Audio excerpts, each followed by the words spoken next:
प्रिय साथियों, संस्कृत के इस कालांश में पुनः आप सबका स्वागत। मित्रों, पिछले कई सारे कालांशों में हम प्रथमा विभक्ति, द्वितीया विभक्ति, तृतीया विभक्ति, चतुर्थी विभक्ति से संबंधित अनेक सूत्र पढ़ चुके हैं। मैंने अनेक सूत्रों के उदाहरण देकर के आपको सूत्र को समझाने का मैंने भरसक प्रयास किया है। मुझे आशा है कि आप लोगों को वो समस्त सूत्र समझ में आ गए होंगे। आज इसी क्रम में चतुर्थी विभक्ति से संबंधित एक संज्ञा सूत्र है, उस संज्ञा सूत्र को लेकर के मैं आपके साथ में चर्चा कर रहा हूँ। सूत्र है मित्रों, संज्ञा सूत्र क्या है? धारे रुत्मर्ण है। संज्ञा सूत्र है धारे रुत्मर्ण है। जब अलग अलग करेंगे इनको, इस पद को, तो क्या होगा? धारे उत्मर्ण है। धारे उत्मर्ण है। देखिएगा, पहले बात करते हैं धारे की। धारे में मित्रों ध्री धातु लगा हुआ है, धारण करना अर्थ में, और अणिच प्रत्यय है, प्रेरणार्थक। प्रेरणार्थक अणिच प्रत्यय, ध्री धातु से अणिच प्रत्यय करते हैं तो होता है धारी। क्या बनता है? धारी। और धारी का षष्ठी विभक्ति का एक वचन होता है धारे। ये तो होगी धारे की बात। अब करते हैं उत्मर्ण की बात। देखिएगा, जो एक होता है ऋण देने वाला और एक होता है मित्रों ऋण लेने वाला। क्या? एक होता है व्यक्ति ऋण देने वाला और दूसरा व्यक्ति है ऋण लेने वाला। जो ऋण देने वाला है वह उत्मर्ण कहलाता है। ऋण देने वाला व्यक्ति उत्मर्ण कहलाता है और ऋण लेने वाला अधमर्ण कहलाता है। पुनः सुनिए बात को। जो ऋण देने वाला व्यक्ति है वह है उत्मर्ण और जो ऋण लेने वाला व्यक्ति है वह है अधमर्ण। अब सूत्र का भावार्थ देखते हैं। सूत्र है धारे उत्मर्ण है। देखिएगा सूत्र क्या कहना चाहता है कि धारी धातु णिच प्रत्यांत ध्री धातु से, धारी, धारी धातु के प्रयोग में उत्मर्ण ऋण दाता, उत्मर्ण अर्थात ऋणदाता अर्थात ऋण देने वाला की संप्रदान संज्ञा होती है। भावार्थ पुनः सुनो। क्या मित्रों की धारी धातु णिच प्रत्यांत, प्रेरणार्थक णिच प्रत्यांत ध्रीय धातु से धारी होता है। तो धारी धातु के प्रयोग में उत्मर्ण, उत्मर्ण अर्थात ऋण देने वाला व्यक्ति, ऋणदाता की संप्रदान संज्ञा होती है। यह है मित्रों इस संज्ञा सूत्र का भावार्थ। कतिपय उदाहरण दे रहा हूं आपको, सूत्र स्पष्ट हो जाएगा। एक पहला उदाहरण है, हरि भक्त के लिए मोक्ष धारण करते हैं। कृपया आप ध्यान से सुनिएगा बात को, वाक्य गंभीरता से सुनिए। क्या है वाक्य? हरि भक्त के लिए मोक्ष धारण करते हैं। देखिएगा, संस्कृत अनुवाद बना हरि भक्ताय मोक्षम धारयति। हरि भक्ताय मोक्षम धारयति। देखिएगा, अर्थात हरि की भक्ति से भगवान भक्त को मोक्ष देने का ऋणी बन जाता है। समझ में नहीं आई बात, कैसे हो गया भाई? हरि ऋणी कैसे हो गए भक्त के? देख बता रहा हूं, स्पष्ट कर रहा हूं बात को, कि हरि की भक्ति से भगवान भक्त को मोक्ष देने के लिए अब ऋणी हो गया है। ठीक है? यहां भक्त द्वारा पत्र, पुष्प आदि द्रव्य हरि को या देव को समर्पित किए जाते हैं। और हरि की इतनी भक्ति की है उस भक्त ने कि अब हरि ऋणी हो गए हैं, हरि ऋणी हो गए हैं। और वह भक्त की भक्ति की पराकाष्ठा भगवान को अब ऋणी बना देती है। भक्त ने इतनी हरि की भक्ति कर ली कि अब हरि ऋणी हो गए हैं, कर्जदार हो गए हैं, उसके ऋण लेने वाले हो गए हैं, अर्थात वह अधमरण हो गए। क्या हो गया?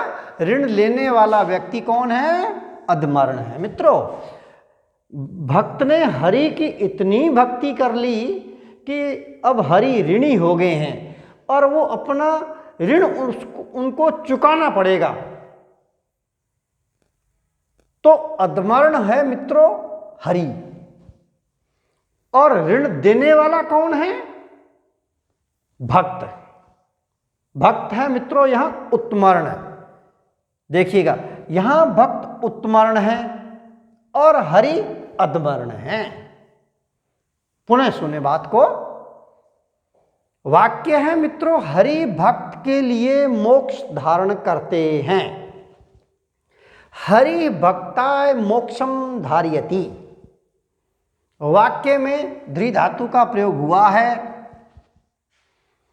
एक वचन का कर्ता, एक वचन की क्रिया। मोक्षम, मोक्ष को। अब बात आती है भक्ताय। ये सूत्र कहना चाहता है कि जो उत्तमरण होता है मित्रों, जो ऋण देने वाला होता है, उसकी संप्रदान संज्ञा होती है। यहां भक्त ने हरि की इतनी भक्ति की कि अब हरि कर्जदार हो गए हैं, हरि अब अधमरण हो गया, और जो भक्त है वह उत्तमरण हो गया। क्यों? उसने इतनी भक्ति की, पत्र पुष्प आदि तमाम चीजें प्रभु को समर्पित की, और इतनी समर्पित कर दी कि अब हरि ऋणी हो गए हैं। और अब जो हरि ऋणी हो गए हैं वो अपने ऋण को कैसे अदा करेगा? हरि अपने ऋण को अदा भक्त को मोक्ष देकर के करेगा। क्या देकर मित्रों? मोक्ष देकर के वह उऋण होगा। कौन? हरि। किसका? भक्त का। तो देखिएगा, यहां हरि की भक्ति से भगवान भक्त को मोक्ष देने के ऋणी बन गए हैं, और भक्त द्वारा पत्र पुष्प आदि दिए गए द्रव्य से हरि या देव ऋणी हो जाते हैं, और भक्त की भक्ति की पराकाष्ठा भगवान को भी ऋणी बना देती है।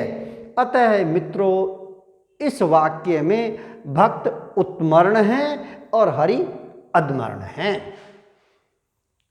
अंततो गत्वा हरि को मोक्ष देना पड़ेगा उस भक्त को, तब जाकर के वह उऋण होंगे, तब जाकर के उनका जो कर्ज है वह उतरेगा। ठीक है मित्रों, तब जाके उनका ऋण उतरेगा। अतः उत्तमरण जो है भक्त, इस उत्तमरण भक्त की धारे हृत्मरण है। सूत्र है मित्रों, धारे हृत्मरण है। इस सूत्र से भक्त की संप्रदान संज्ञा होगी। क्या?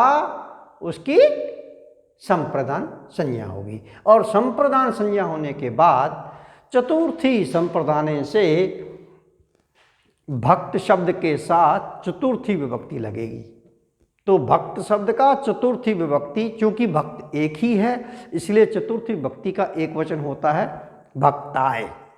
तो मित्रों, ये जो वाक्य है इसमें जो भक्ताय पद आया है इसमें चतुर्थी विभक्ति लगी हुई है। भक्त शब्द से चतुर्थी विभक्ति का एक वचन भक्ताय, और वाक्य बना है मित्रों हरि भक्ताय मोक्षम धारयति, और अर्थ बना हरि भक्त के लिए मोक्ष धारण करते हैं। ये है मित्रों धारे हृत्मरण सूत्र। इसके और उदाहरण देखिएगा। जैसे निर्धन धनवान का 100 रुपये का ऋणी है। क्या? निर्धन धनवान का 100 रुपये का ऋणी है। मित्रों किसका? धनवान का। तो ये धनिक जो है वो है उत्तमर्ण, और धन लेने वाला, ऋण लेने वाला वो है अधमर्ण।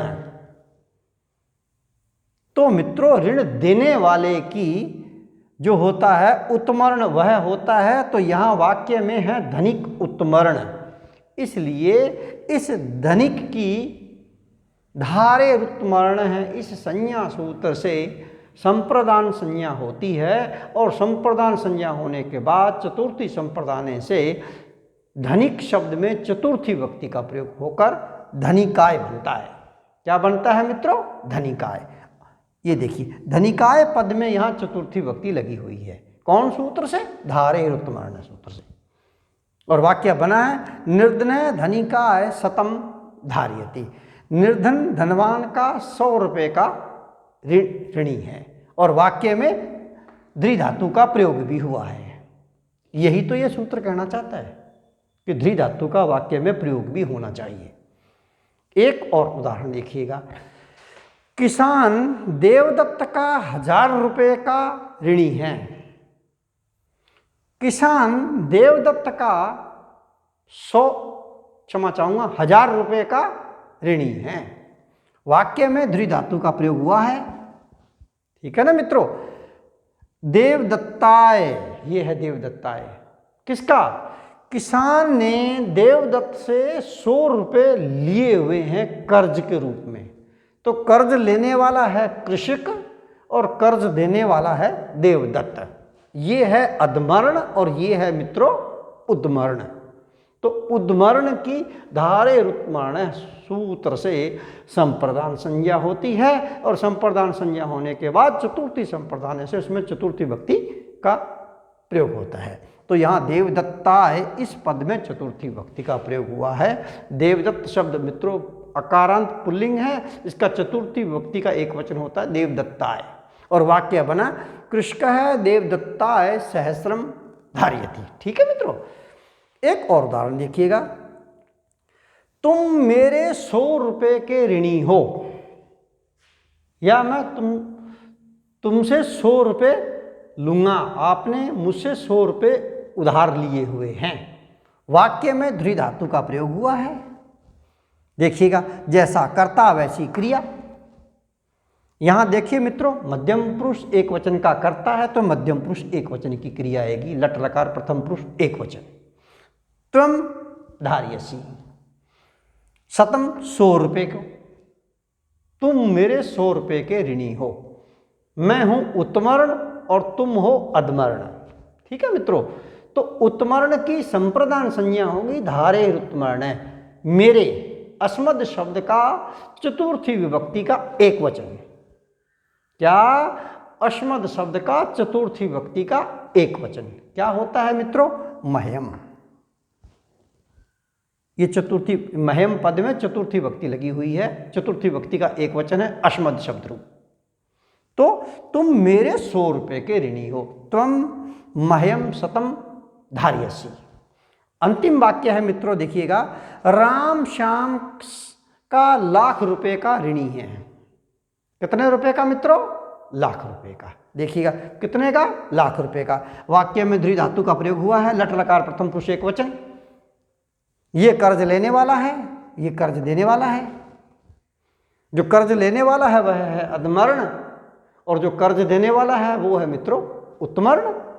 यही मैंने आपको बताया ना कि ऋण लेने वाला है अधमर्ण और ऋण देने वाला है उत्तमर्ण। और यही कहना चाहता है कि धारी धातु अर्थ के प्रयोग में उत्तमर्ण ऋण देने वाले की संप्रदान संज्ञा होती है। तो यहाँ श्याम जो है वह है उत्तमर्ण और राम है मित्रों अधमर्ण। इसलिए श्यामाय पद में चतुर्थी विभक्ति का प्रयोग हुआ है। श्याम शब्द अकारांत पुल्लिंग है, चतुर्थी विभक्ति का एक वचन होता है श्यामाय। और वाक्य बना मित्रों राम श्यामाय लक्ष्यम धारती। क्या? राम श्यामाय लक्ष्यम धार्यति। राम श्याम का 1,00,000 रुपये का ऋणी है। ये है मित्रों धारे उत्तमर्ण है संज्ञा सूत्र, जिसकी मैंने आपके साथ में चर्चा की। अगले क्लास में मैं पुनः आपके साथ में नया सूत्र लेकर के पुनः मैं मिलता हूँ। तब तक के लिए वंदे मातरम।